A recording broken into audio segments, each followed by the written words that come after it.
जीवन को बदल लीजिए, हम बदलेंगे, युग बदलेगा। ध्यान रखना, हमें ही बदलना पड़ेगा। और ये बदलने की बातें, ये बदलने का उपक्रम समाज से नहीं होगा, राष्ट्र से नहीं होगा, हमसे होगा। एक एक व्यक्ति राष्ट्र हुआ करता है, और एक एक व्यक्ति यदि सुधरेगा, व्यक्ति से समाज बनता है, व्यक्ति से परिवार बनता है, परिवार से समाज बनती है, समाज से राष्ट्र बनता है, राष्ट्र से विश्व का निर्माण हुआ करता है। परिवर्तन अपने घरों से आना चाहिए। 21वीं सदी है ये, ध्यान रखना। जहां जगह मिले आ जाओ, हाउसफुल हो गया यहाँ। साइड में जहां भी मिले इस साइड आ जाओ, बैठने की थोड़ी वॉलंटियर व्यवस्था करें। अशोक जी, पंडाल फटेहाल, ध्यान विचार करिए। तुम्हें कह रहा था कि घर से व्यवस्थाएं सुधारिए, घर से जीवन सुधारिए, अपने घर को मंदिर जैसा पवित्र बनाने का प्रयास करिए। 1 घंटे की पूजा पाठ से जीवन में मंगल होने वाला नहीं है। एक बात याद रखना, पूरी जिंदगी को पवित्र बनाना पड़ेगा।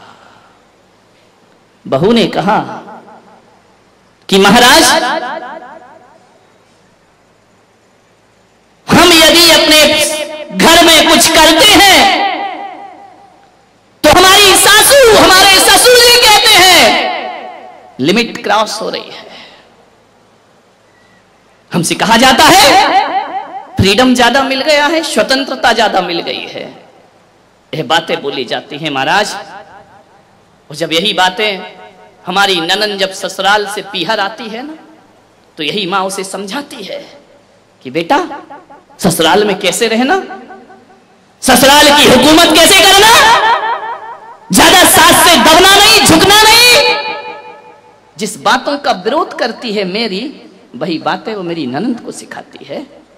बहुत पीड़ा होती है महाराज, बहुत दर्द होता है महाराज।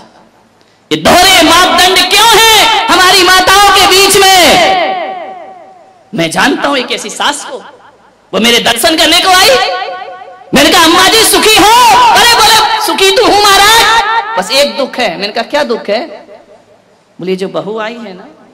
तो मैंने कहा क्या हो गया उसको? अरे बोले कोई तमीज नहीं, माँ बाप ने कुछ नहीं सिखाया उसको। तो मैंने कहा तू सिखा दे।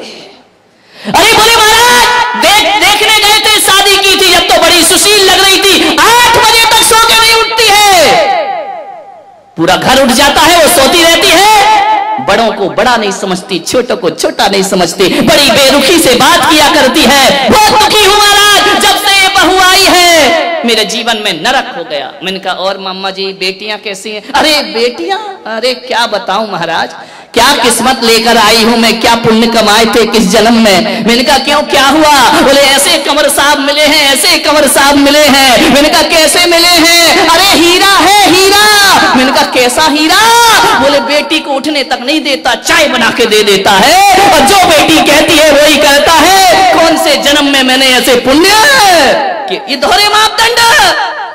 बहू को कहती है किस्सों के समय पे नहीं उठती, वो दमाद से कहती दमाद हीरा है।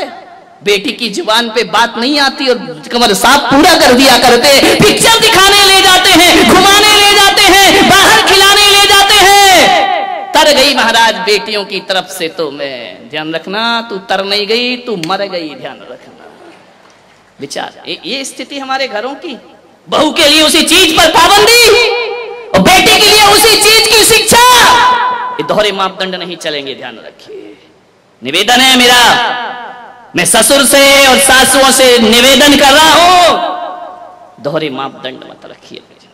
एक जानते हो, एक महिला मंदिर आई, अम्मा जी रास्ते में मिली, नमोस्तु महाराज, प्रणाम प्रणाम। उनका अम्मा जी बड़ी खुश दिख रही है।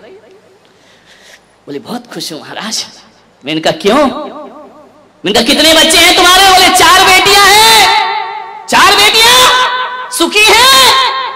सुखी तो क्यों नहीं रहेंगी? जब मैंने उनकी शादी की थी ना, तो महाराज क्या बताऊं तुम्हें, मेरा भी दिमाग ऐसा चला। मैंने कहा अपनी लड़कियों की शादी वहां करूंगी जिस घर में सास नहीं है, और सास नहीं है तो हुकूमत अपने हाथ में। इतनी मैंने कहा 4 मिल गए ऐसे हमारे, 4 मिल गए, राम लक्ष्मण भरत शत्रुघ्न से। सास नहीं है उस घर में। इतना राज करती हैं हमारी बेटियां, जो कहो वो होता है। तो मैंने कहा अम्मा जी और कोई कमी जिंदगी में? बोले एक कमी है। मैंने कहा क्या? बोले जो हमारा लड़का है ना। मैंने कहा हाँ। बोले 35 साल का हो गया। समझ गए क्या? ऐसी बातें आपको डायरेक्ट समझ में आती हैं। बोले 35 साल का हो गया महाराज। तो मैंने कहा हो गई नहीं। अरे बोले ऐसा नहीं, अभी तक कुंवारा बैठा है, शादी नहीं हो रही उसकी, बस एक तकलीफ है। मैंने कहा अम्मा जी लड़की देखने वाले नहीं आते क्या? बोले बहुत आते हैं, रिश्ते तो इतने आ रहे, लाइन लगी है। जो आता है लड़के को देखता है, घर जाता है, कहता जवाब देंगे, आज तक जवाब ही लौट के नहीं आता है। हम इंतजार ही करते, कुंडली भी मिल जाती है लेकिन शादी नहीं हो रही है। मैंने कहा अम्मा जी नहीं होगी। बोले क्यों, कोई शनि की दशा लगी है क्या? मैंने कहा दशा नहीं लगी, दशा बैठी है। बोले मतलब क्या है? मैंने कहा तूने तीनों बेटियों के लिए संकल्प लिया था ना कि जिस घर में सास ना हो वहां दूंगी, तो और बेटी वाले भी तो हैं।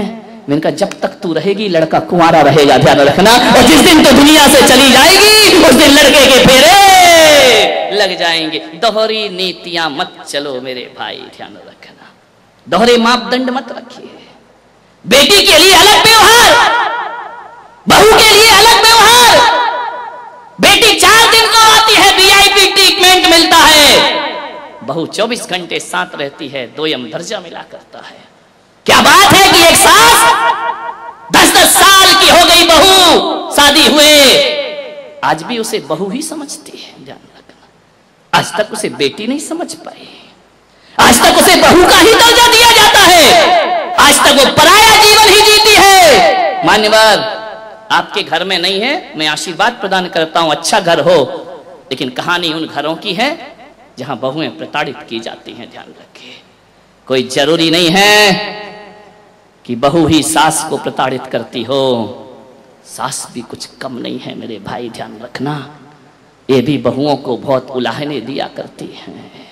मान्यवर बहुएं ताली तो बजा दो, आज तुम्हारे पक्ष में बोल रहा हूं मैं, ध्यान रखिए। कौन बोला आज किसने सद्बुद्धि दे दी? बहुत बढ़िया, जय हो पंचम काल की। विचार बहुत परेशान होती है आज बहुओं की स्थिति वह है घरों में। उस बहू ने कहा महाराज बहुत पीड़ा होती है हमें भी, हम भी परिवार छोड़ के आए हैं, हम भी इस घर को अपनाते हैं, लेकिन इस घर ने हमें आज तक अपनाया नहीं। क्या होता, क्या फर्क पड़ता है? एक बात बताओ, सासुओं से मैं पूछता हूं, बेटी कब आती है तुम्हारे घर में गर्मी की छुट्टियों में? यहां रोज नाश्ता कौन बनाता है? बेटी आके बनाती है, बहू बनाती है? बहू बनाती है ना। रसोई कौन बनाती है? बहू बनाती है। चलो नौकरानी होगी, निर्देश तो बहू देती है ना, देखती है ना। बीमार हो जाओ तो बहू आके पूछती है, बीमार हो जाओ तो दवाई भले झुंझला के दे, गुस्से से दे, देगी बहू ही, पड़ोसिन देने वाली नहीं है, ध्यान रखना। कुछ भी करेगी, तकलीफ हो, दुख हो, संकट हो, बहू ही साथ में आती है। बेमन से आए या मन से आए, साथ तो बहू ही देती है ना। सुबह से उठती है, तुम्हारी व्यवस्था करती है, नाश्ता बनाती है, खाना बनाती है। एक बात ध्यान रखो, आप ईमानदारी से बताना, एक संत की सभा में बैठे हैं, बहू ज्यादा काम करती है या बेटी ज्यादा काम करती? ईमानदारी से बताना। बहू ज्यादा काम करती है ना, तो उसके बाद भी बेटी प्यारी क्यों लगती है, बहू प्यारी क्यों नहीं लगती है? वह उससे ज्यादा काम करती है, उससे ज्यादा ख्याल रखती है। बेटी तो 4 दिन को आती है, बहू जीवन भर साथ रहा करती है। एक बात याद रखना, भारतीय संस्कृति में किसी भी बेटी को लक्ष्मी नहीं कहा जाता है, बल्कि बहू को लक्ष्मी कह करके बुलाया जाता है, ध्यान रखना। किसी बेटी को किसी ने लक्ष्मी कहा है, कन्या भले कह दिया जाए, लेकिन लक्ष्मी का रूप नहीं दिया जाता है। रक्षा बंधन पर बेटी की जरूरत पड़ती है, लेकिन दीपावली जब आती है तो बेटी की नहीं, हाथों में दीप लिए हुए बहू शोभा दिया करती है। दीपावली तो बहू की हुआ करती है, दीप जलाती है। रक्षाबंधन पे तो राखी बांधकर चली जाएगी, मिठाई खाएगी, कुछ पैसे भी ले जाएगी, ध्यान रखना। कमर साहब आएंगे, खाएंगे, मजे लेंगे, लास्ट में बोल देंगे मजा नहीं आया, धत तेरे की, मर गए कर करके, उनने कह दिया मजा नहीं आया। बहू तो घर में ही रहती है ना, बहू तो लक्ष्मी है ना।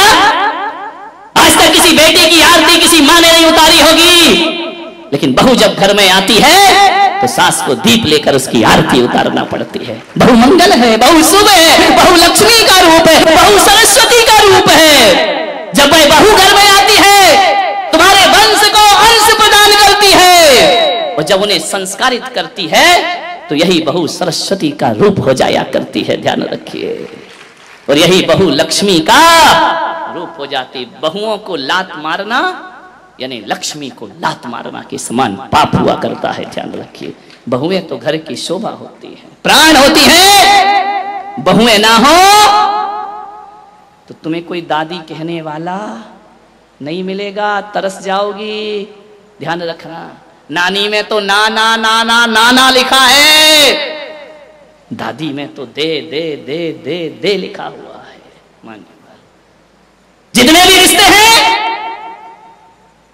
आज तुम्हारा छोटा बेटा चाचा कहला रहा है तो बहू की वजह से, आज तुम ससुर जी कहला रहे हो तो बहू की वजह से, और आज तुम सासू मां कहला रही हो तो ये रिश्ते तुमने नहीं, उस बहू ने आकर तुम्हें रिश्ते दिए हैं।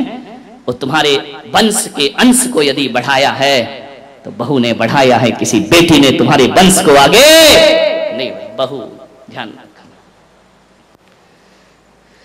कितनी भी पूजा कर लेना, 1 घंटा पूजा करना, मंदिर में स्वाध्याय करना, सामायिक करना, माला फेरना, भगवान महावीर ने कहा है शरीर और आत्मा में भेद करोगी तो सम्यक दृष्टि हो जाओगी, और बहू और बेटी में भेद करोगी तो मिथ्या दृष्टि हो जाओगी, ध्यान रखना। बहू बेटियों में भेद की रेखा मत खींचिए। कितना भी प्रवचन सुन लो, कितनी भी समाज सेवा कर लो, कितना भी धर्म कर लो, यदि बहू से नफरत करती हो तो आपकी पूजा पाठ सब एक पाखंड है, एक ढोंग है, कुछ नहीं होने वाला, इससे कोई कायाकल्प होने वाला नहीं है। ये पूजाएं तुम्हें स्वर्ग नहीं भेज सकती हैं, ये पूजाएं तुम्हें मोक्ष नहीं ले जा सकती हैं। कितना भी कर लेना, समाज में बड़ी बड़ी माला पहनने से कोई महान नहीं हुआ करता है। हर एक बात याद रखना, ये समाज की मालाएं कोई हकीकत की नहीं हुआ करती हैं, 80% तो धोखेबाजी हुआ करती है। आपसे मैं निवेदन करना चाहता हूं, समाज के सम्मान में कोई व्यक्ति महान नहीं होता है, अपने घर में जो सम्मान पाता है वो दुनिया में महान हुआ करता है। अपनी बहू की नजरों में उठी हो क्या? अपने परिवार की नजरों में अच्छे बने हैं क्या? नहीं बनते हैं। दुनिया की नजरों में महान बन जाओ, कोई कीमत नहीं हुआ करती है। अपने घर की नजरों में ऊपर उठने का प्रयास करिए। मानिए तकलीफ क्या हो जाती है, बहू लेने तुम ही जाती हो, शादी नहीं होती तो 10 जगह हाथ पैर जोड़ती हो, कुंडली मिलाती हो, मेरे लड़के की शादी करा दो। एक काम करना, युवाओं से मैं कहूंगा, शादी आदि करो ना, कुंडली मुंडली का एक अलग लफड़ा, इस चक्कर में कई कुंवारे घूम रहे हैं।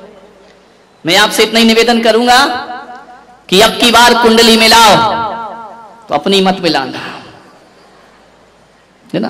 किसी भी पंडित को दिखाना तो कहना जो लड़की मेरे घर आ रही, देख उससे मेरी माँ की कुंडली मिल रही है या नहीं मिल रही है, मेरे पास उसे कितना रहना है। सबसे ज्यादा तो सासू के साथ गड़बड़ घर वहीं से होता है, क्योंकि जो बहू आएगी अधिक से अधिक समय भाई परिवार में गुजारती, तुम्हारे साथ कितना गुजारेगी। सुबह जाओगे थके हारे दुकान जाओगे, शाम को लौटोगे दुकान से, रात को घंटे 2 घंटे बात करोगे, फिर नींद लग जाएगी, फिर चले जाओगे। गड़बड़ तो महाभारत कहां से शुरू होती है? बहुओं से और सासुओं से। मान क्या तकलीफ हो जाती है बहू के आने पर। एक बात बताओ, तकलीफ केवल इतनी है कि एक मां अपने बच्चे को, अपने बेटे को अपने अनुसार पालती है, अपने अनुभव से पालती है, अपने जीवन की दिशा से, दृष्टिकोण से पाल के बड़ा करती है। बच्चा मां के अनुसार पलता है। स्कूल से आता है, मम्मी मेरा बैग कहां है, मम्मी मेरे जूते कहां है, मम्मी मेरे कपड़े कहां है, मम्मी मेरा खाना कहां है, मम्मी को ढूंढता है बच्चा। जब तक शादी नहीं होती, ध्यान रखना, मम्मी को ही तो ढूंढता, मम्मी मम्मी हर चीज में मम्मी, बाजार चलना मम्मी, शॉपिंग करना मम्मी, ध्यान रखना हर जगह मां के साथ घूमता है बच्चा। एक बात याद रखना, हर जगह वह मां को तलाशेगा, तकलीफ नहीं होती वहां। दुख है तो मां, सुख है तो मां, कहीं जाना है तो मां, पापा, इसके अलावा कुछ नहीं होता है। लेकिन एक तकलीफ थोड़ी सी हो जाती है कि जब शादी होकर के वह आता है तो थोड़ा समय उसे पत्नी को भी देना पड़ता है, ध्यान रखिए। और जब ये समय हमारे समय में से कटने लगता है ना, तो मां को तकलीफ होने लगती है, ध्यान रखिए। ये नेचुरल बातें हैं, प्रैक्टिकली बातें हैं कि पहले आते साथ बेटा मां को ढूंढता था, अब बहुत से काम ऐसे हैं जो पत्नी के हवाले हो जाया करते हैं। और जब कोई काम, जब वह आवाज अपनी पत्नी को देता है और मां को नहीं देता, थोड़ी सी तकलीफ हो जाती है भीतर, ध्यान रखना। शादी के बाद जितनी मुश्किल सासू को होती है ना, उससे ज्यादा मुश्किल लड़के को भी हुआ करती है। ये मत सोचो कि केवल बहू को एडजस्ट करने में वक्त लगता है, परेशान होती है। ये लड़कों को भी बहुत दिक्कत, जब तक शादीशुदा लड़कों से पूछो, हमेशा कहते हैं इससे तो, हाँ ये तुम क्यों बोल रही, उनको बोलने दो, ध्यान रखिए।